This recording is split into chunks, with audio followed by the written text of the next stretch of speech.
तेरी महिमा करते दिल से, संपूर्ण हृदय से और सच्चाई के साथ और तेरे आत्मा से भरपूर होकर तेरी महिमा करते हैं। तो जीवित परमेश्वर है, तो अनादिकाल से अनंत काल तक एक सा रहने वाला परमेश्वर, तो सनातन परमेश्वर है। धन्यवाद आपके प्रेम के लिए, धन्यवाद इस सभा को प्रभु। सच्चे दिल से संपूर्ण हृदय से तेरी आराधना करते हैं, तो उसके योग्य है पिता। धन्यवाद देते यीशु मसीह के नाम से मांगते हैं, आमीन। पूरे दिल से करते हैं हम तेरी आराधना, पूरे दिल से करते हैं हम तेरी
Thank you.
हालेलुया। पिता परमेश्वर धन्यवाद देते, जीवित और पराक्रमी परमेश्वर पिता, तू सारी दुनिया को बनाया है, तू हमें हमारी रचने वाला परमेश्वर है, हम तेरे हाथों की कारीगरी है पिता। धन्यवाद देते प्रभु यीशु, तूने कहा है अपनी स्वरूप अपनी समानता में हम मनुष्य को बनाएंगे और हम है भी पिता तेरी समानता और तेरे स्वरूप में, इसीलिए प्रभु तेरी महिमा करते हैं। धन्यवाद देते पिता, वही बुद्धि वही समझ वही ज्ञान प्रभु यीशु मनुष्य को तू दिया है। आज मनुष्य चल सकता, बातें कर सकता, सोच सकता है और हर एक चीजें कर सकता है पिता। इसलिए प्रभु तू उन्हें नरक से पापों से छुड़ाया, उनकी गलतियों को क्षमा किया, उन्हें नया जीवन दिया और उनके जीवन को तू सामर्थ्य से भरपूर किया और उनको मदद करने के लिए तू अपना पवित्र आत्मा सहायता के लिए दिया। और पवित्र आत्मा तेरे चरित्र को, तेरे गुणों को, तेरी युक्तियों को प्रकट करता हर एक मनुष्य के हृदय पे। इसलिए प्रभु तेरी आराधना करते हैं, धन्यवाद देते पिता। तो स्वर्ग में विराजमान है और हम इस धरती पर है, इसलिए तेरे वचन कहता स्वर्ग मेरा सिंहासन और धरती मेरे चरणों की चौकी है। हम कहाँ पर हम तेरे लिए मकान बना सकते हैं या घर बना सकते हैं या जगह दे सकते हैं। प्रभु आज हमारे दिल है, हमारी मन, धन्यवाद देते पिता, धन्यवाद देते प्रभु यीशु। आसमां के नीचे और धरती पर, आसमां के नीचे और धरती पर सबसे ऊंचा है प्रभु यीशु तेरा नाम, सबसे ऊंचा है प्रभु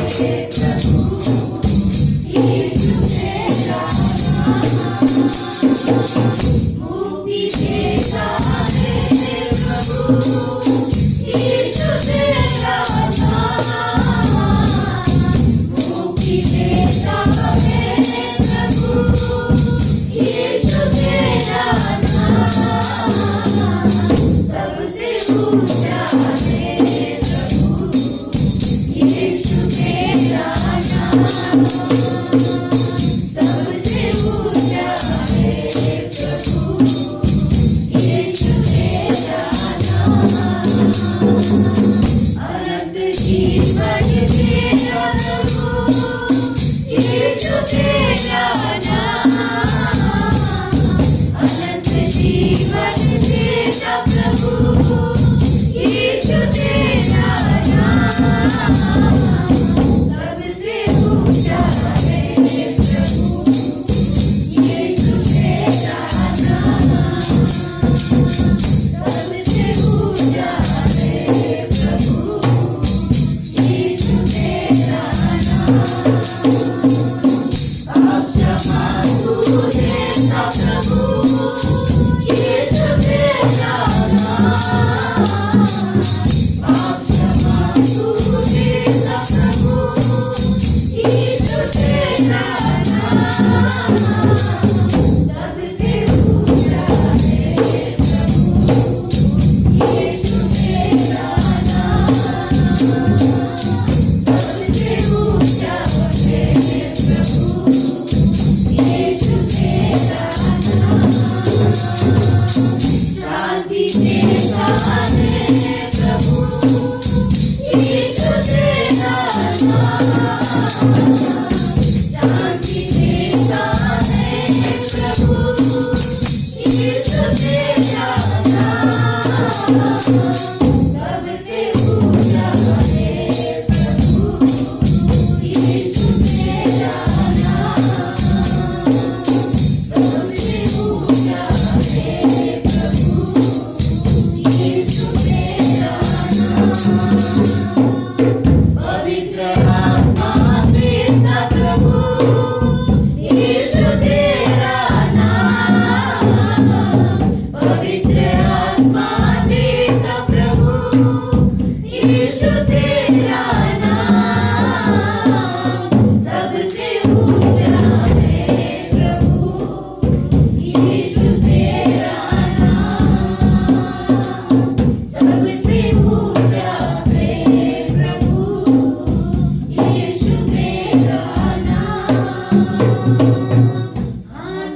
है तेरा नाम।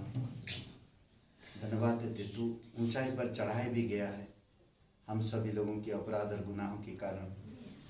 और पिता हम धन्यवाद देते तू आखिरी बलिदान था मनुष्य जाति के लिए और तू पूरा भी किया है और तू तीसरे दिन मरे हमसे जी उठा। धन्यवाद देते प्रभु यीशु। अभिषेक करो इस सभा को पिता, तेरे पवित्र आत्मा की सामर्थ से बातें करो पिता। धन्यवाद देते, तेरी स्तुति महिमा करते हैं, यीशु मसीह के नाम से मांगते हैं, आमीन। एक ही तरीके ओके। ग्रेट ग्रेस कलीसिया में आप सभी का स्वागत है। क्या हो लोगों को उत्सव पर्व खत्म तो सो जाओ। हर दिन हमें परमेश्वर में उत्सव मनाना चाहिए, हर दिन हर समय ना, हर दिन। सिर्फ क्रिसमस या न्यू ईयर के लिए नहीं होता। हमारी उद्धारकर्ता प्रभु यीशु मसीह में हमें हर दिन खुशियां मनाना चाहिए, क्योंकि हमें वो उद्धार दिया, हमें नया जीवन दिया, हमें हर दिन वो मदद करता, हमें बुद्धि और परिपक्व बनाता। इसीलिए हमें उसमें बढ़ना चाहिए हमेशा। क्लास में, बाइबल स्कूल में, सभा में, संगति में हमें बढ़ना चाहिए। इसीलिए प्रत्येक भाई बहन मीडिया में यूट्यूब चैनल में जो भी लोग आप देख रहे हो, आप सभी लोगों को ये मैं बता देना चाहता हूँ कि आप सिर्फ क्रिसमस के लिए या न्यू ईयर के लिए या ईस्टर के लिए या कोई प्रोग्राम के लिए मत करिए, बल्कि हर दिन क्रिसमस है, हर दिन न्यू ईयर है, क्योंकि प्रभु में हम सभी लोग नई सृष्टि है। हर दिन हम नया है और परमेश्वर की दया और करुणा हमें हर दिन नया बनाता है। इसीलिए हमें कलीसिया बहुत जरूरी, संगति बहुत जरूरी है। चाहे ठंडी हो, चाहे बरसात हो, चाहे कोई भी सीजन हो, हमें उसमें रुकना नहीं चाहिए। हर दिन हमें ताजा रहना चाहिए परमेश्वर में, ठीक है। चाय कॉफी पीकर ताजा नहीं होना चाहिए, बल्कि परमेश्वर की वचनों में ताजे और ताजगी, रिफ्रेश होना चाहिए। ओके, आइए हम लोग प्रार्थना करते हैं भेंट के लिए और एक दो लोगों के लिए प्रार्थना करते हैं सिमरन के लिए। पवित्र, महान और सर्वशक्तिमान परमेश्वर पिता, हम धन्यवाद देते हैं इस दिन को, इस समय को पिता। तेरी दया और तेरी कृपा के अनुसार तू अगुवाई करना। सिमरन के लिए नरसिंहपुर में पिता दीपू राम प्रसाद की बहू के लिए प्रार्थना करते हैं पिता। सिमरन के लिए आपकी अनुग्रह, आपकी दया अभी इसी समय दीजिए। हॉस्पिटल में एडमिट है प्रभु, आप उसे शक्ति सामर्थ दीजिए। जो भी रिएक्शन है दवाई का या जो भी उसे दिक्कत शरीर में घटी कमी, यीशु नासरी अभी इसी समय आप उसे छुओ और पूरी तरह से पूर्ण रूप से चंगाई दीजिए।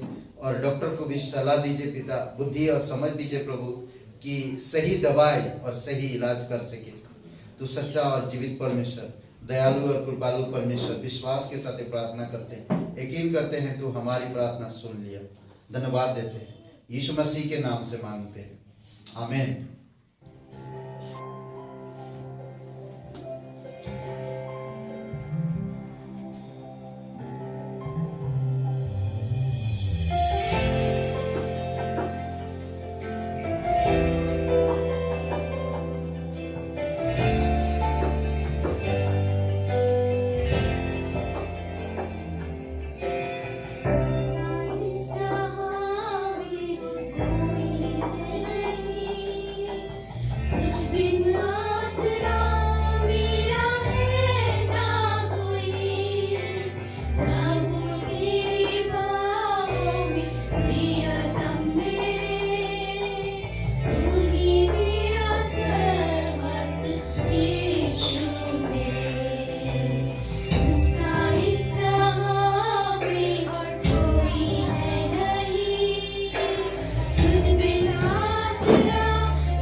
5वां अध्याय 25 से 27। इफिसियों का 5वां अध्याय 32 से 27। 25 से नहीं, 25 से 27 उल्टा है। कोई एक जन पढ़िए जोर से। चुपचाप आवाज नहीं कर।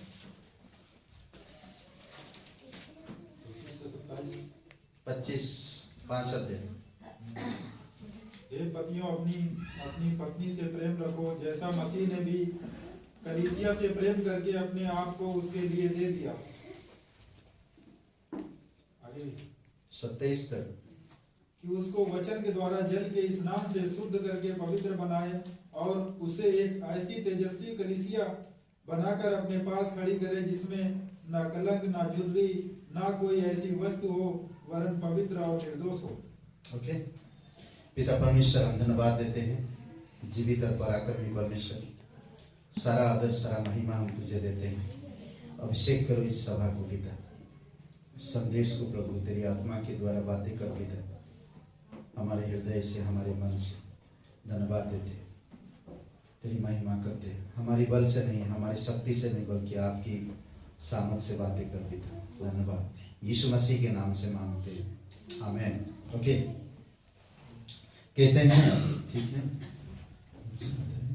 इसमें बिना कलंक, झुरी और दोष रहित, बिना कलंक, झुरी और दोष रहित। ओके, 3 चीजें यहाँ पर है, कलंक, झुरी और दोष रहित। ठीक है, ये सारे काम परमेश्वर ने पूरा कर दिया, आपको मुझे करने की जरूरत नहीं है।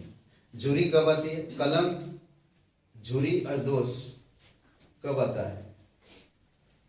झुरी और दोष में अंतर क्या है? झुरी का मतलब समझते हैं, जब बुढ़ापा आता है, वयस्क हो जाते हैं, तब झुरियां दिखती है। कपड़े में भी दिखता है, जब आप एक बहुत अच्छा कपड़ा अगर आप इस्त्री करके रखें और उसमें कुछ ये हो जाता है या काफी पुराना हो जाता है, तो उस कपड़े में भी कुछ निकल जाता, धागे वगैरह निकलते, नहीं, कई सारी चीजें हम देख सकते हैं। देखेंगे कुछ चीजें परमेश्वर का। आज मैं समझता हूँ लोग आज कितनी, मैं दुखी होता लोगों का जीवन को देखकर, क्योंकि लोग परमेश्वर से प्रेम तो करते हैं परंतु एक उत्सव की तरह नहीं रहते। परमेश्वर लोगों से प्रेम तो करते हैं पर परमेश्वर में खुश और खुशी से नहीं रहते। इसलिए हर एक विश्वासी भाई बहनों को ये समझना कि मेरा हर एक दिन पर्व है। प्रार्थना में लोग नहीं आ रहे, सभाओं में लोग नहीं आ रहे, कलीसिया में क्रिसमस खत्म हुआ, चलो खत्म सब, नहीं, ये नहीं सोचना चाहिए। हर एक इंसान के लिए परमेश्वर ने जो कार्य पूरा किया उसके लिए और कोई कर नहीं सकता। आप और मेरे लिए जो कार्य पूरा किया उसके लिए और कोई कर नहीं सकता। परमेश्वर स्वयं आप और मेरे जीवन में कलंक को, झुरी को और दोष को दूर करने के लिए सब कुछ पूरा किया। आज आपको मुझे कुछ पूरा करने की जरूरत नहीं, कुछ करने की भी जरूरत नहीं। कुछ बातें परमेश्वर का नित्य पर्व हमें उसके उद्देश्य को पूरा करने से उत्सव होता है। हमारे जीवन में कैसे उत्सव मनाएंगे हम? हर दिन उसके उद्देश्य से पूरा करने, या परमेश्वर का नित्य पर्व हमें उसके उद्देश्य पूरा करने से आता है। हर दिन मैं उत्सव मना रहा हूं, हर दिन मैं पर्व मना रहा हूं। इसलिए बहुत जरूरी है कि हमें समझना, जानना। मेरा यही मानना है कि परमेश्वर मेरे लिए हर दिन एक पर्व तैयार करता है। हर दिन सिर्फ मैं जाकर प्रभु के पास वो पर्व, महान पर्व ना बनाऊं, बल्कि आज मैं जो इस धरती पर रह रहा हूं, हर दिन एक मेरे लिए उत्सव का दिन है।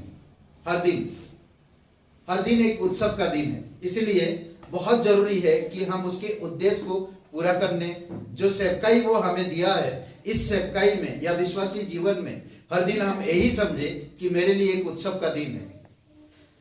लाख रुपया कमा रहा नौकरी में पर वो खुश नहीं है, करोड़ों रुपया कमा रहा बिजनेस में पर वो खुश नहीं है, परिवार में बहुत सब कुछ है, घर है, कार है, सब चीजें उपलब्ध है, पर वो संतुष्टि नहीं है, तो कहां से पर्व मनाएंगे? इसलिए परमेश्वर कहता मेरे पास कुछ नहीं है।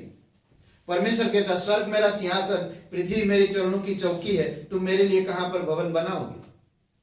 खुश रहेकर, हम खुश रहेकर, हर दिन खुश रहे। सिर्फ क्रिसमस में लोग आते हैं, खुशियां मनाते हैं, क्रिसमस जैसे खत्म हुआ दूसरे दिन लोगों की खुशियां गायब हो जाती। सिर्फ क्रिसमस का दिन बत्ती जलती है और दूसरे दिन बुझ गई, ये नहीं होना चाहिए। ये संसार के लोग करते हैं, पर मसीह लोग ऐसा नहीं होना चाहिए। मसीह लोगों में ऐसा कभी नहीं होना चाहिए। खुशी हमारे लिए हर दिन, पर्व हमारे लिए हर दिन, उत्सव हमारे लिए हर दिन। वह हमें शुद्ध करता है और हमें सीधा करता है। वह चंगा करता है और पुनर्स्थापित करता है। वह मुक्त करता है ना। अद्भुत है ये परमेश्वर, अद्भुत है। इसलिए हमें कैसा दिल रखना चाहिए? इंग्लिश में कहते हैं कि मेरी हार्ट। मेरी हार्ट का मतलब जानते? मेरी का मतलब जानते? नीति वचन का 15 और 15 खोलिए। इंग्लिश में मेरी बोलते हैं। ये जो प्रफुल्लित हृदय को, समझ रहे?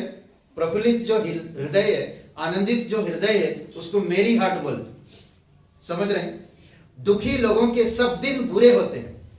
कितना एक ऑपोजिट बात है ना यहाँ पर। दुखी लोगों के लिए, अगर आप एक मसीह हो और दुखी हो तो आपका हर दिन बुरा है। आप एक मसीह हो और आप दुखी हो तो आपका दिन क्या होगा? बुरा है, समझ रहे हैं? पर नेक्स्ट पार्ट क्या कहता देखिए, परंतु प्रफुल्लित हृदय सदैव उत्सव मनाता है। अद्भुत है। प्रफुल्लित हृदय सदैव उत्सव मनाता है। प्रफुल्लित हृदय सदैव उत्सव मनाता है। ऐसे दिल हर एक मसीह भाई बहनों को रखना चाहिए। कोई इंसान टूटना नहीं चाहता, कोई इंसान दुखी नहीं होना चाहता, कोई इंसान क्या बोलते निराश नहीं होना चाहता, बट खुश रहने से, और खुशी हमें कहां मिलेगा ना? प्रफुल्लित हृदय हमें कहां मिलेगा? किस तरह से मैं प्रफुल्लित रह पाऊंगा? कैसे मेरे अंदर आएगा प्रफुल्लित हृदय? मैं कैसे रहूंगा? कुछ बातें देखिए। ये कोई गुप्त तरीका नहीं है प्रफुल्लित हृदय रखने के लिए, कोई गुप्त तरीका नहीं है। और ये कहां मिल सकता है हमें समझना चाहिए। आज लोगों के पास सब कुछ है पर दुखी है। आप और मैं अगर एक विश्वासी है तो हमें विश्वासी जीवन में कैसे रहना चाहिए? प्रफुल्लित हृदय में रहना चाहिए ना, आनंदमय हृदय में रहना चाहिए हर वक्त। कहां से आएगा? वचन से आता है। प्रफुल्लित हृदय परमेश्वर के वचन से आता है। प्रफुल्लित हृदय, आनंदित हृदय पवित्र आत्मा से आता है। तीसरी बात, मेरे पास्टर के संदेश के द्वारा आता है। वो पास्टर के संदेश से मैं खुश होता हूं, आनंदित होता हूं। कई बार मैं दुखी होता हूं, अलग अलग जगह पे जाके अलग अलग बातें सुन के, घर परिवार में कुछ उल्टा सीधा बातें सुन के, कई बार होता हम अपनी प्रियजनों से बात सुन के हम टूटते कई बार। पर जब हम संदेश सुनते हैं, संदेश के द्वारा हम आनंदित हो जाते हैं, हमारा दिल प्रफुल्लित हो जाता है, हमारा मन प्रफुल्लित हो जाता है। तो इसीलिए हमें बहुत जरूरी है कि हमको समझ रहे। चौथी बात, कलीसियाई जीवन से आता है। मुझे कलीसियाई जीवन लाना है, मुझे कलीसियाई जीवन लाना है, और मुझे कलीसियाई जीवन जीने से प्रफुल्लित हृदय मिल सकता है। समझ रहे? पांचवी बात, उनसे आता है जो परमेश्वर के मन रखते हैं। उन लोगों से आता है जो परमेश्वर के मन रखते हैं ना, परमेश्वर की जैसा सोचते हैं, परमेश्वर की जैसा करते हैं, परमेश्वर की जैसा लगे रहते हैं कार्य पर। उन लोगों से मुझे प्रफुल्लित हृदय मिलता है। परंतु मैं ऐसे लोगों के साथ संगति करता हूं जो मुझे डिस्करेज करते, जो मुझे दूर हटा लेते, जो मुझे संसार में ढकेल देते, ऐसे हृदय, ऐसे लोगों के पास मुझे नहीं जाना। इसलिए भजन संहिता 1 अध्याय वो 3 कैटेगरी के लोगों के बारे में बात करता है। ठट्ठा करने वाले, दुष्टता और पापी लोगों से हमें दूर रहना चाहिए। हमें व्यवस्था पर रात दिन मनन करना चाहिए, क्योंकि मुझे उससे प्रफुल्लित हृदय मिलेगा और मेरा दिल खुश होएगा। समझ रहे हैं? कलीसियाई जीवन, बॉडी लाइफ जिसको कहते हैं हम, कलीसियाई जीवन बहुत जरूरी है हमारे लिए। इफिसियों का पहला अध्याय वचन 3 में जो उसकी देह है, उसकी परिपूर्णता से जो सब में सब कुछ पूर्ण करता है। यीशु मसीह की परिपूर्णता से आपको मुझे परिपूर्ण करता है। अगर मैं बड़ी लाइफ नहीं है, कलीसिया नहीं आता, संगति नहीं करता, बुलाए हुए लोगों के बीच में नहीं आता, परमेश्वर की चुने हुए लोगों के बीच में नहीं आ रहा, बड़ी लाइफ कलीसियाई जीवन नहीं जी रहा, तो मेरे हृदय उदास रहेगा। समझ रहे हैं? देख रहे हैं किस तरह से प्रफुल्लित हृदय को हम तैयार कर सकते हैं। समझ रहे हैं? इसलिए बहुत जरूरी है कि हम लोग को समझना, जानना। एक काम करो बच्चे, आप लोग नीचे चले जाओ, जाओ नीचे, नीचे खेलो। तुम लोग बातें करना बंद ही नहीं करते और नीचे उठपटांग मत। यूहन्ना 4:4 यहाँ पर एक कहानी है। इस कहानी से हम देखते हैं बहुत सारी चीजें सीख सकते हैं। यहाँ पर यीशु मसीह है। यीशु मसीह गलील को जाना था और सामरिया होकर उसको जाना है। यीशु के पास एक योजना था। वचन 4 पढ़ेंगे कोई? 4:4, यूहन्ना 4:4। और उसको सामरिया से होकर जाना अवश्य था। ओके, क्यों उसको सामरिया होकर जाना आवश्यक था? यीशु के पास एक योजना, उसे सामरिया में से होकर जाना पड़ा। यीशु क्या करना चाहता था? वो पिता के मिशन को पूरा करना चाहता। आज अगर आपको परमेश्वर बुलाया है, एक मिशन है, एक योजना है, उस योजना को आप समझना है। समझ रहे हैं? हम सिर्फ अपने घर के लिए, मुझे अच्छा नौकरी मिल जाए, मुझे अच्छा एक बहू मिल जाए, मुझे अच्छा एक कंपनी मिल जाए ताकि मैं उस कंपनी में अच्छा से जॉब कर सकूं, मेरे लाइफ शांतिपूर्वक हो, प्रभु तो शांति दे, इसीलिए नहीं बुलाया आप। वो तो आएगा ही जब आप परमेश्वर में बढ़ेंगे, जब आप परमेश्वर की योजना को समझेंगे, जब आप परमेश्वर के उपदेशों को जान पाएंगे, जब आप परमेश्वर की बुलाहट की पहचान करेंगे, जब आप परमेश्वर के करीब रहेंगे। ये सारी चीज उपलब्ध फ्री है, ये मुझे मांगने की जरूरत नहीं, ये सारी चीजें फ्री है। जब आपके लिए क्रूस पर यीशु मसीह जीवन दे सकता, तो जब आपको सेवकाई के लिए बुलाया तो आपकी जरूरतें पूरा नहीं करेगा। परंतु आज हमारे जीवन वचनों से ज्यादा सांसारिक होती है। पहले तो हम थे संसार में, पर आप जब परमेश्वर बुलाया, हमें परमेश्वर में होना चाहिए, हमें परमेश्वर में बढ़ना चाहिए, हमें परमेश्वर की इच्छा और परमेश्वर के उद्देश्य को समझना चाहिए। वही मेरा उत्सव और पर्व हो गया, आनंद मनाएंगे। बहुत सारे लोग आज पार्टियां देने के लिए सोचते हैं, बहुत सारे लोग आज घूमने के लिए सोचते हैं, सालों साल घूमने नहीं जा पाते। परंतु परमेश्वर में अलग है, परमेश्वर में अलग है। यहां पर यीशु मसीह परमेश्वर, यीशु के पास एक दिव्य नियुक्ति थी और उसे पिता से मिला था कि उसके मिशन को पूरा करे। वह यीशु के पास पूरा कर सके, और यीशु के पास एक ऐसा हृदय था जो मेरी हार्ट बोलते ना, इंग्लिश में उसमें लिखा है मेरी हार्ट, प्रफुल्लित हृदय, दुखी हृदय नहीं था जो सांसारिक वस्तु के लिए दुखी है। उसके पास एक प्रफुल्लित हृदय था। इसीलिए परमेश्वर की योजना, परमेश्वर की नियुक्ति, परमेश्वर की इच्छा पूरी करने के लिए वो सामरिया होकर जाना जरूरी था। यहूदी लोगों को सामरी लोगों से बहुत घृणा करते हैं, नीच जात समझते हैं यहूदी लोग, परंतु वहां से उसको जाना जरूरी था। वचन फिर वार्तालाप हम देखते हैं, कुएं के पास एक औरत मिलती है और उस स्त्री से बात करता है यीशु मसीह, और उसकी मन की बातें भी कह देता। और यीशु मसीह कहता उसे, अगर तू 10 वचन कोई पढ़िए। यीशु ने उत्तर दिया, यदि तू परमेश्वर के वरदान को जानती तो ये भी जानती कि वह कौन है जो तुझसे कहता है मुझे पानी पिला, तो तू उससे मांगती और वह तुझे जीवन का जल देता। तू उसे जानती, तू उसे जानती तो मुझसे मांगती और वह तुझे जीवन का जल देता। कैसा यीशु थका हुआ है, सोया नहीं ठीक से। आप सोचिए, परमेश्वर की योजना को पूरा करने के लिए तैयार है, और हम लोग क्रिसमस खत्म हुआ, भाई गायब, ना संडे सर्विस, ना प्रार्थना में, ना वेडनेसडे सर्विस, गायब, ना बाइबल स्कूल। खुशियां खत्म हो गई।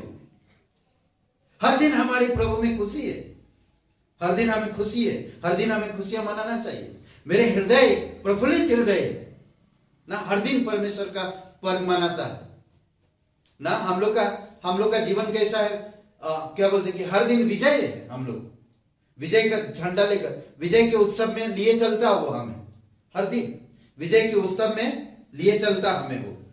हर दिन जीत का खुशी हमें मनाने देता है, हर दिन हमें एक पर्व देता है, हर दिन हमें नियुक्त करता है, हर दिन हमें अगुवाई करता है, हर दिन हमें नई नई चीजें सिखाता है।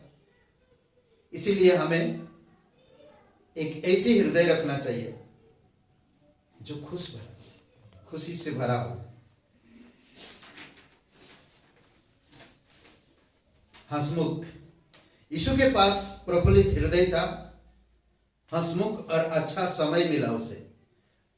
बोलते ना खुशनुमा एक समय मिला, और उस स्त्री से बातें कर रहा। स्त्री दुखी है और वो दोषी है ना, परंतु स्त्री वहां यीशु मसीह वहां पर उसे अच्छा समय मिला, और परमेश्वर की योजना को पूरा करने के लिए, उसे बांटने के लिए, उसको बताने के लिए कि परमेश्वर तुझसे कितना प्यार करता है।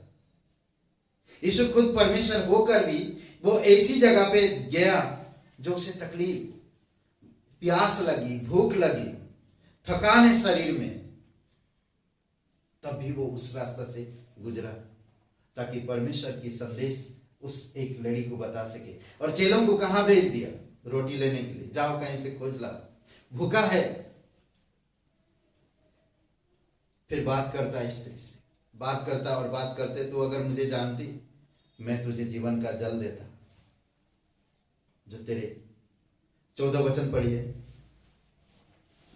परंतु जो कोई उस जल से पिएगा जो मैं उसे दूंगा, वह फिर अनंत काल तक प्यासा न होगा, वरन जो जल मैं उसे दूंगा वह उसमें एक सोता बन जाएगा जो अनंत जीवन के लिए उमड़ता रहेगा। ये आनंद मनाने का समय है ना।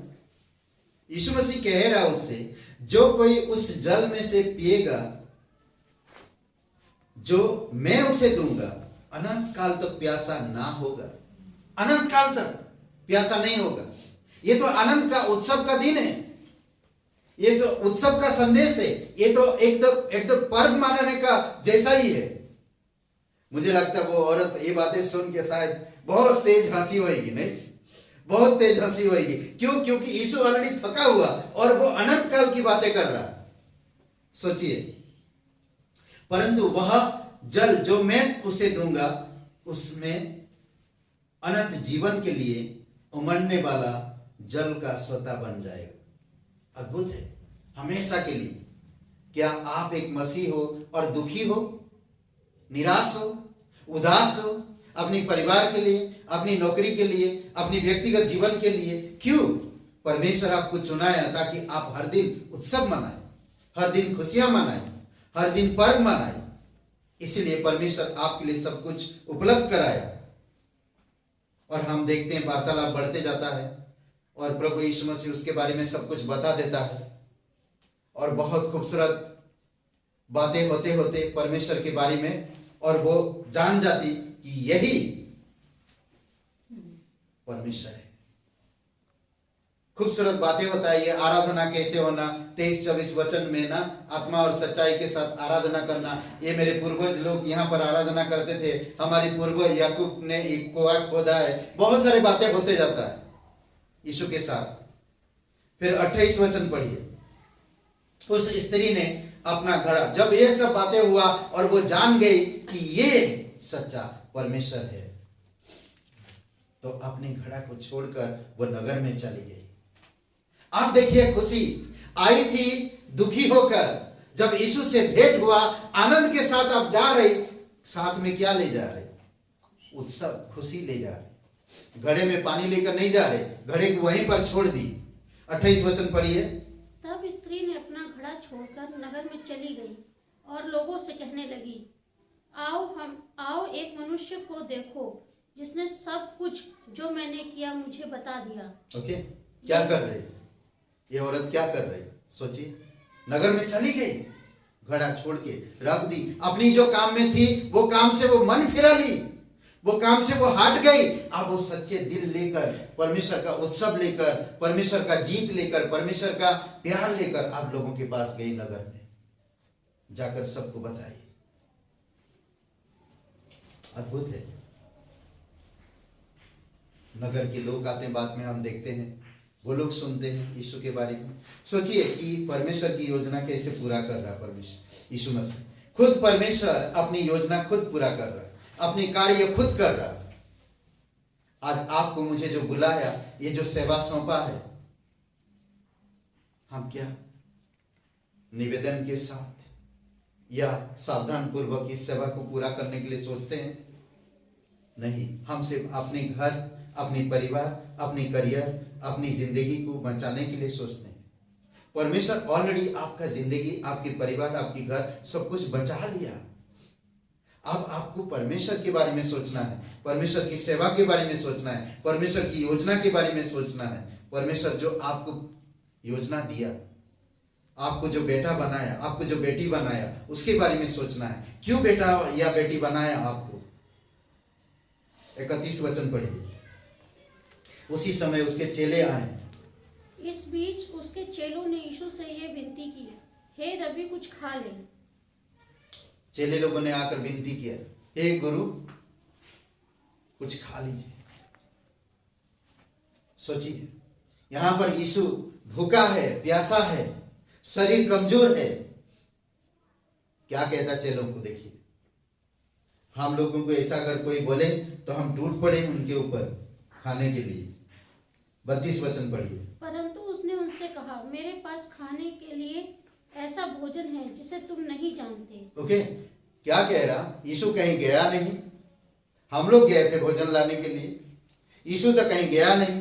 अब इसके पास कहां से भोजन आ गया जो हम लोग नहीं जानते? क्या यीशु छुपा के रखा था? देखिए, चमत्कार करता है फिर भी नहीं जानते ये लोग यीशु मसीह कौन है। कई बार आप और मैं सिर्फ विश्वास किए, यीशु को जाने नहीं अभी तक। यीशु के पास क्या है जानते नहीं अभी तक। हम यीशु के साथ घूम रहे, हम यीशु के साथ बैठ रहे, हम बाइबल पढ़ रहे, हम प्रार्थना कर रहे हैं, परंतु यीशु के पास क्या है नहीं जानते। ये लोग भी नहीं जानते।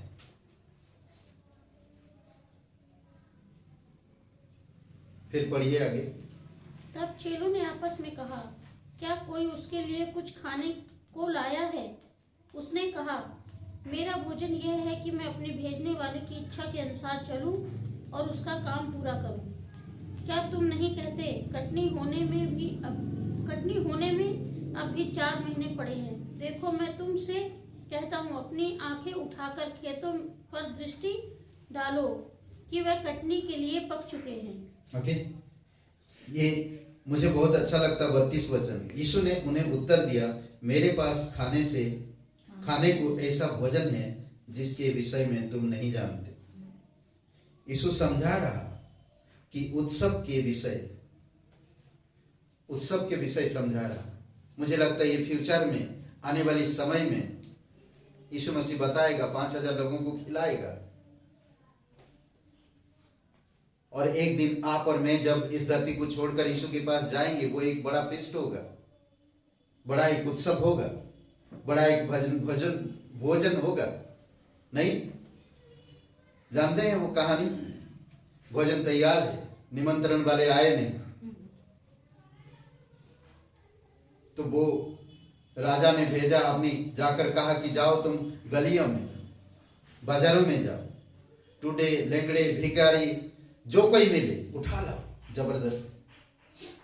बहुत सारे लोग कहते हैं प्रभु यीशु मसीह के पास सिर्फ गरीब लोग आते हैं, सिर्फ बीमारी लोग आते हैं, सिर्फ अनपढ़ लोग आते हैं।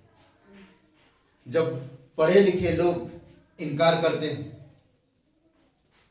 एडुकेटेड ना पढ़े लिखे लोग जब इनकार कर देते हैं, तो यीशु गरीब के पास आता है, अनपढ़ के पास आता है।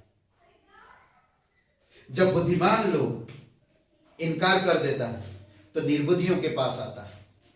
जब धनवान लोग इनकार कर देता है तो निर्धनों के पास आता है।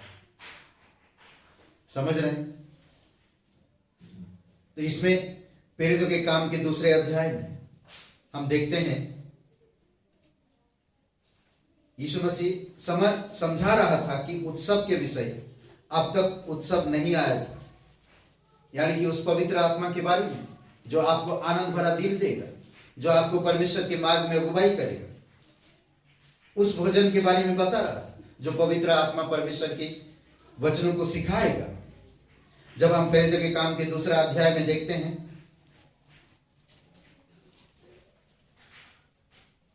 भविष्य के उत्सव के बारे में समझा रहा था उन लोगों को, चेलों को। पर चेले बोलते अभी खाना चाहिए हमें, अभी के लिए, शरीर की भोजन के लिए नहीं। परंतु यीशु मसीह क्या समझा रहा था? अनंत की, आने वाली समय की। एक दिन आप और मैं उसके राज्य में होंगे, उसके राज्य में सिर्फ परमेश्वर होगा, और एक दिन यरूशलेम स्वर्ग से उतर कर आएगा इस धरती पर। उसकी राज्य में ना तो दुख होगी, ना तो तकलीफ होगी, ना तो भूख होएगा, ना तो प्यास होगी, कुछ भी नहीं होगा। उस फीस्ट के बारे में, उस उत्सव के बारे में बता रहा था। यशायाह 50 और वचन 4, प्रभु यहोवा ने मुझे शिष्य की जीभ क्या बोलते कि शिष्य की सी जीभ दी है कि मैं थकों को अपने वचन से संभालना जानूं। प्रतिदिन भोर को वह मुझे जगाता और मेरा कान खोलता है कि मैं शिष्य के समान सुनूं। ये यीशु के बारे में बात करता। यीशु मसीह गांव गांव, शहर शहर जाकर लोगों के पास बताया, समझाया, वचन के द्वारा संभाला, सुबह सुबह प्रार्थना करता। अद्भुत है। बिना कलंक, झुरी और दोष रहित। आज हम देख सकते हैं परमेश्वर किस तरह से काम करता। भजन संहिता 111 वचन 2 खुली। यहोवा के कार्य महान है, वे सब जो उनसे प्रसन्न रहते हैं उन पर ध्यान लगाते हैं, उन पर ध्यान लगाते हैं। यहोवा के कार्य महान है। उसके कार्य को समझना बहुत मुश्किल है। कभी आप समझा था कि आपके कलंक को दूर करेगा, कभी आप समझा था आपके जीवन में हर एक झुरी को दूर करेगा, कभी आप समझा था कि आपके जीवन में जो दोष है वो दोष को दूर करके पवित्र और निर्दोष करेगा। कभी नहीं समझा। वो काम कर रहा है। परमेश्वर का कार्य महान है। नहीं, परमेश्वर का काम पर ध्यान दो, प्रसन्न रहो, खुश रहो, अपना दिल को खुश रखो। सब जो उससे प्रसन्न रहते हैं उन पर ध्यान लगाते हैं। जो उसमें खुश रहते हैं, उसके कार्य को देखते हैं, उसमें खुश रहते हैं और उस पर ध्यान लगाते हैं। प्रभु यीशु मसीह खुश रहा, उसके कार्य को देखा और उस पर ध्यान लगाया, और उसने तभी तो पूरा कर पाया काम को। कई बार हम लोग उसके कार्य को देखते नहीं हैं, खुश रहने के लिए कोशिश करते हैं, ध्यान तो बिल्कुल नहीं रखते। परमेश्वर काम कर रहा है। परमेश्वर के कामों को हमें देखना है। अद्भुत काम किया है। कई सारे मिशनरी लोग अपने देश छोड़ के विदेशों में जाकर प्रचार किए। अपने अपने घर परिवार को छोड़कर विदेशों अलग अलग जगह पे जाकर प्रचार किए। कई सारे लोग अलग अलग जगह पे जाकर कभी रुके नहीं। क्यों? क्योंकि जानते वो परमेश्वर के काम है। क्रूस पे हम देख रहे हैं परमेश्वर के कार्य, हमारे जीवन में हम देख रहे हैं परमेश्वर के कार्य। आज हम चांद तारों को सितारों को देखते हैं, परमेश्वर के कार्य अद्भुत और महान है। उसके जैसा कार्य ना तो पहले कोई किया और ना कोई करेगा। आज हम उत्पत्ति की किताब अगर पढ़ रहे हैं, अगर आप है डेली ब्रेड में जा रहा आपके पास व्हाट्सएप में, तो अगर पढ़ रहे हैं आप कंटिन्यू पूरे साल में आप बाइबल पढ़ सकते हैं, तो पढ़िए किस तरह से परमेश्वर अपनी कार्य को शुरू किया और किस तरह से परमेश्वर को कार्य को पूरा कर रहा है। लोगों के द्वारा, नूह के द्वारा जहाज बनाया, अपनी कार्य पूरा कर रहा है, अद्भुत है। अब्राहम के द्वारा अब विश्वास को शुरू कर रहा है, एक राष्ट्र बनाएगा आने वाले समय में, एक बड़ी जाति बनाएगा। 12 अध्याय में हम देखते हैं एक बड़ी जाति बनाएगा। ये परमेश्वर है जो अपना काम कर रहा है। नहीं, हम देखते करते करते करते करते दाऊद के द्वारा, साउल के द्वारा, सुलेमान के द्वारा, एसाया के द्वारा, अलग अलग जगह पे अलग अलग समय पर परमेश्वर काम कर रहा है। अलग अलग पीढ़ियों के द्वारा परमेश्वर काम कर रहा है। दाऊद के, सुलेमान के द्वारा मंदिर को बनाया, परमेश्वर अपने भवन को बनाया, काम कर रहा है परमेश्वर। परमेश्वर का काम महान है। मूसा के द्वारा काम किया, यीशु के द्वारा काम किया, कई सारे लोगों के द्वारा, राजाओं के द्वारा काम किया, नबियों के द्वारा काम किया, छोटे छोटे गरीब लोगों के द्वारा काम किया, जो राजा तक गिनती नहीं है, ऐसे लोगों के द्वारा काम किया। एसाया, एलिया, ऐसे लोगों के द्वारा काम किया। राष्ट्र को बचाया, राष्ट्र को बढ़ाया, राष्ट्र में जो गलत चीजें हुई है उनको वो दूर किया। परमेश्वर का काम है, अद्भुत काम है। नहीं, क्रूस पर हम देखते हैं परमेश्वर स्वयं आ गया धरती पर, आप और मेरे बीच में काम करने के लिए, ताकि हम पापी में नहीं निष्पाप बने, कलंक हमारा दूर कर सके। हमारी पापों की वजह से जो झुर्रियां, जो धब्बे हमारे ऊपर आया था, वो धब्बों को दूर किए ना, बिना धब्बे, शिकन या धब्बा रहित। शिकन मतलब जानते हैं जो चेहरे पे या आपके कपड़े पे दिखता है, कभी कभी नहीं, चेहरे पे दिखता। शिकन जानते हैं? शिकन का मतलब वही झुर्री बोलते हैं जिसको, शिकन, सिकुड़ जाता है जो चेहरे ना, जो जैसे सिकुड़ गया जैसे होता है। नहीं, कुछ चीजें आती है, झुर्रियां हो गया, चेहरे एकदम लटक गया, समझ रहे, ऐसे होता है। कुलुस्सियों का 4 अध्याय और वचन 17 में अर्खिप्पुस से कहना, जो सेवा प्रभु में तुझे सौंपी गई है उसे सावधानी से पूरा कर। जो सेवा आपको सौंपी गई उसे सावधानी पूर्वक पूरा करें। सब चीजें आप कर सकते हैं जब आप परमेश्वर के कार्य को देखेंगे। लाखों करोड़ों हर एक पीढ़ी में परमेश्वर संभाल रहा है लोगों को, आपके द्वारा इस पीढ़ी में संभालना चाहता, काम करना चाहता, परंतु हम परमेश्वर को पहचान नहीं पाते, उसके कार्य पर ध्यान नहीं देते और उसकी महान योजना को समझ नहीं पाते। समझ रहे? इफिसियों का 5 अध्याय 25 से 27 में हम लोग पढ़ा, हे पतियों अपनी अपनी पत्नी से प्रेम रखो, जैसा मसीह भी कलीसिया से प्रेम किया और अपने आप को उसके लिए दे दिया, कि उसको वचन के द्वारा जल के स्नान से शुद्ध करके पवित्र बनाए। वचन के द्वारा जल के स्नान से शुद्ध करके पवित्र बनाए और उसे एक ऐसी महिमा युक्त कलीसिया बनाकर प्रस्तुत करे जिसमें ना कलंक, ना झुर्री, ना इनके समान कुछ हो, वरन पवित्र और निर्दोष हो। अद्भुत है। 3 बातें यहां पर, इसके बारे में सोचिए। कलंक, झुर्री या दोष। समझ रहे? यीशु मसीह पूरा कर दिया है, पूरा कर दिया काम। आपको मुझे कुछ करने की जरूरत नहीं। मेरा कलंक, मेरा झुर्री और मेरी दोष सब कुछ पूरा कर दिया, बहुत दूर किया। कलंक और झुर्री दूर किया।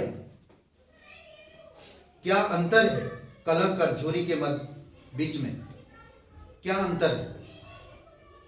कलंक क्या है? दाग, धब्बा ना लग चुका मेरे अंदर या मेरे कपड़े में। जब कोई कपड़े में दाग लगता है तो आप कहीं पर पार्टी में गए हैं और वो स्पॉट है ना, धब्बा है, और वो धब्बा दिख रहा और कोई भी आ रहा आपको नहीं तारीफ कर रहा, वो धब्बा को देख रहा, ये क्या हो गया?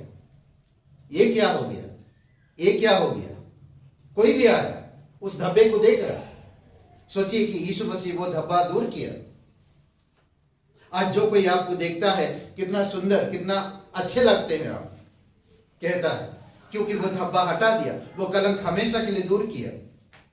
मेरे अंदर धब्बे के वजह से मेरे शरीर में, मेरे चेहरे पे मुझे ऐसा लग रहा था मैं बहुत उम्र का हूं, परंतु जब परमेश्वर की वचन आता है, क्या कहता? जवान अपनी चाल चल, क्या बोलता है? एक वचन पढ़िए, भजन संहिता 119 और वचन 11, और एक वचन कहता है कि हम परमेश्वर की वचनों में जवान होते हैं।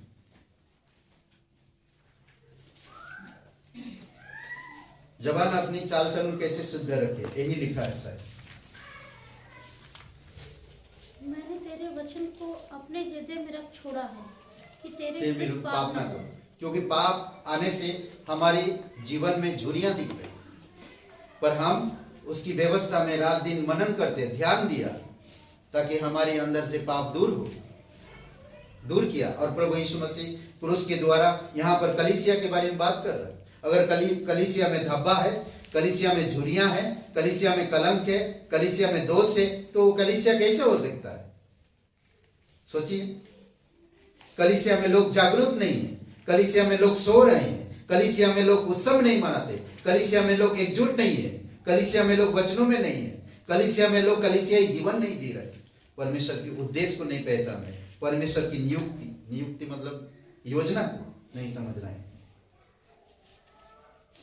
इसीलिए कई बार हम लोग, सब कुछ उसने पूरा किया है, आपको मुझे कुछ करने की जरूरत नहीं। दो बातें, कलंक या झुर्री के बीच में दो बातें। अगर यह दुल्हन है बिना कलंक के, ये अगर दुल्हन है तो बिना कलंक के या बिना धाबे, क्या बोलते, धब्बे के ना, बिना कलंक के। दूसरा, झुर्री आता है उम्र बढ़ने से, वयस्क होने से। यीशु अपने कलीसिया को धो दिया है, वो ताजा है, बुढ़ापन को दूर कर दिया है, अब ताजा है, नौजवान है। कलंक झुर्री अब दोष या कलंक झुर्री या दोष नहीं है, पवित्रता में निर्दोष ना कलंक है ना झुर्री है, परंतु पवित्र और निर्दोष। अद्भुत है, ना कलंक ना झुर्री ना उसके समान कुछ हो, वरन पवित्र और निर्दोष है। प्रभु ने कर दिया सब कुछ, क्रूस पर हम देखते पूरा किया। आज आपको मुझे कुछ करने की जरूरत नहीं।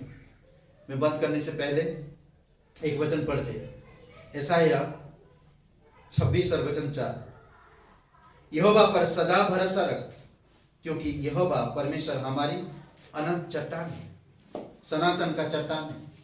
हमेशा मुझे भरोसा रखना, उसको जानना है, उसको समझना है, उसके आधार पर मुझे जीवन जीना है, उसकी इच्छा को पूरी करना, उसके उद्देश्य को समझना, तब मैं तभी कह सकूंगा बिना धाबे के शिकन या धाबे रहित हूं।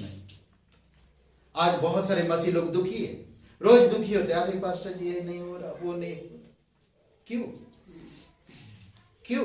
आपको सब कुछ दिया परमेश्वर ने, आपको सावधानी पूर्वक आपको सेवा दिया, आपको नया जीवन दिया, आपको कलीसिया दिया, आपको वचन दिया, आपको पवित्र आत्मा दिया, आपको पास्टर दिया, आपको बाइबल स्कूल दिया, आपको सब कुछ दिया, और क्या चाहिए? यही तो लाइफ है। आज लोगों के पास पैसा है, नौकरी है, घर है, सब चीजें हैं, पर खुशी नहीं है, प्रफुल्लित दिल नहीं, शांति मन नहीं, शांति में मन में शांति नहीं है, घर में हर दिन तनाव, कोई ना कोई बीमार है, चारों तरफ से डर है, मुझे ऐसा जीवन नहीं चाहिए, मैं प्रफुल्लित भरा हृदय चाहिए।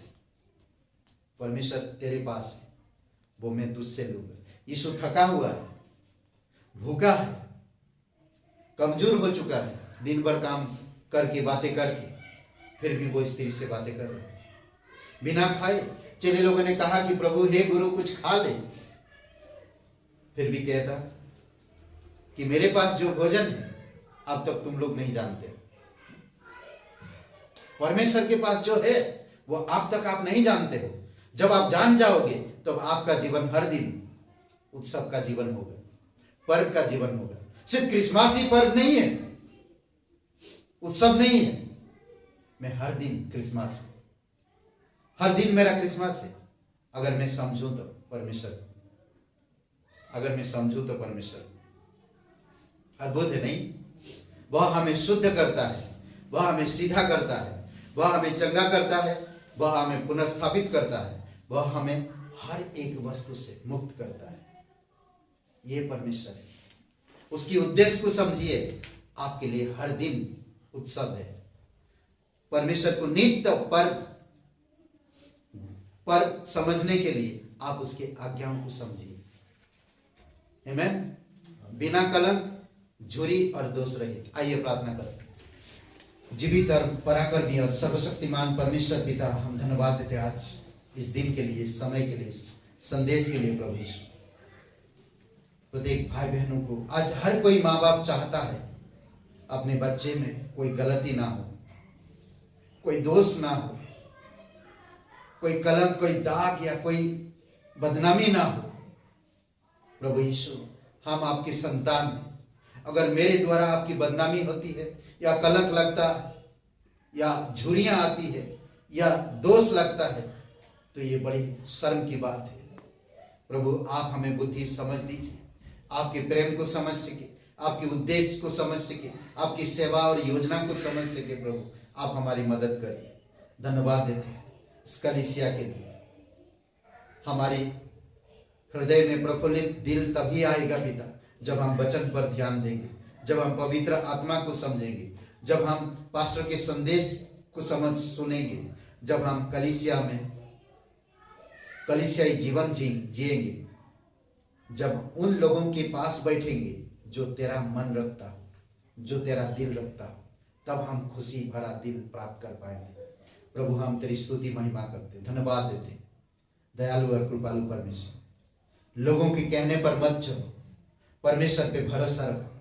वो सनातन चट्टान है।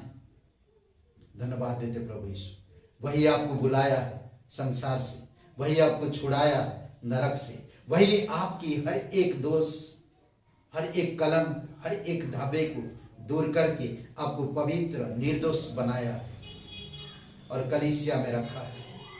आज आप निर्दोष जीवन जियो, उत्साह का मन रखो, आत्मिक जीवन में बढ़ो। धन्यवाद देते प्रभु यीशु, धन्यवाद उस परिपूर्ण संपूर्ण कार्य के लिए जो आपने क्रूस पर किए हैं। धन्यवाद देते इस दिन, इस समय को तेरे चरणों पर रखते, यीशु मसीह के नाम से मांगते, आमीन। हमारे संग संग है, यहाँ आपका परमेश्वर हमारा ऊंचा गढ़ है। नाव का यहोवा हमारे संग संग है, यहाँ आपका परमेश्वर हमारा ऊंचा गढ़ है। जिसने आकाश बनाया, जिसने पृथ्वी बनाई, जिसने आकाश बनाया, जिसने पृथ्वी बनाई, वो सर्वशक्तिमान प्रभु है। वो यहोवा हमारे संग संग है, वो सर्वशक्तिमान प्रभु है।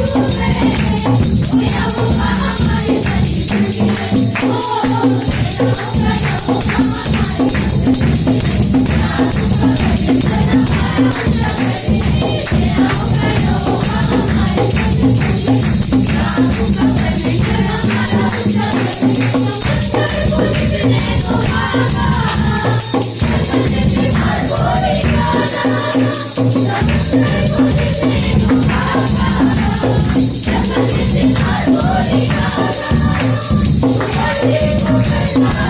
पूरा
हालेलुया।